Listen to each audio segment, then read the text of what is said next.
building. Waliaula KTN News. All right, now President William Ruto's aggressive measures to accelerate tax and revenue collection has received backlash, more often than not having him accused of doublespeak. Our reporter Grace Nganga takes us through some of the pledges of the Kenya Kwanza government compared to the just tabled 2023-2024 budget. During his tenure, retired President Uhuru Kenyatta was highly criticized by the then Deputy President William Ruto's brigade in Parliament when he proposed higher taxes on, among others, petroleum products. At the time, Ruto's allies complained that the government cannot afford to overburden the people by imposing VAT on oil products. Nyinyi mnajua budget imesomwa juzi.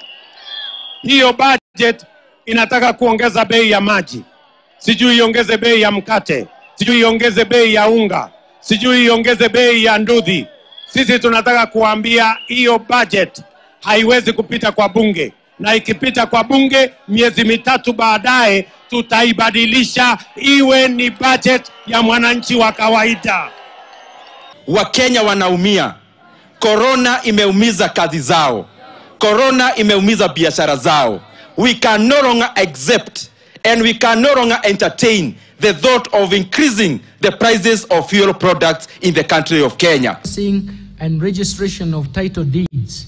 Fast forward to June 2023, when Ruto's inaugural budget was read, tables turned through the controversial Finance Bill 2023, which proposes higher taxes and levies on ordinary Kenyans.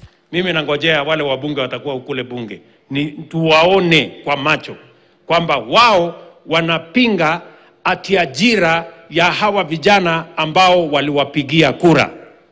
Wanapinga mpango wa manyumba ya hawa wangwana. Kenya Kwanza. Hii kitu sisi tutapitisha. Na nilisema na nirudie, serikali haishindwi. KTN News looked back on some of the promises made by the Kenya Kwanza administration during the campaign period and compared with the new proposals.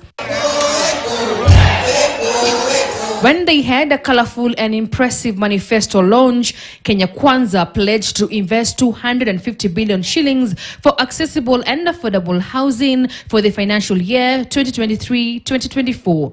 They also promised to construct at least 250,000 units per year, but failed to say where the funds will come from, only to ambush Kenyans with a housing levy, which later turned out to be a 1.5% tax. They told us, we do not want you to tell us that you're going to get back money after 7 years. Reduce a percentage and we make it a tax. That's what they told us. So it's a tax?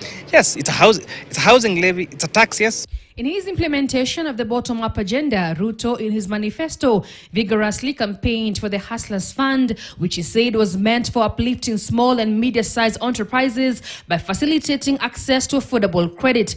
In his budget, the fund has been allocated 10 billion shillings.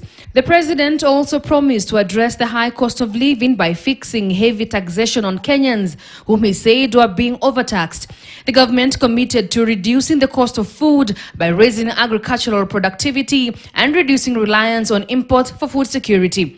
Although the government has waived import duties and the finance bill proposes to reduce some levies, the measures have been countered by a rise exchange rate and high global food prices. On independent agencies, the then deputy president had vowed to prioritize and boost them financially. And true to his word, judiciary has been allocated an extra 5 billion shillings, with an increase from 18 billion shillings to 23 billion shillings.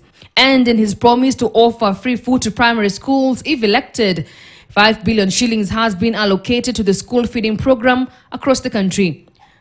Grace Nganga, KTN News. All right, now let's zoom into the most critical piece of Kenya's economy, the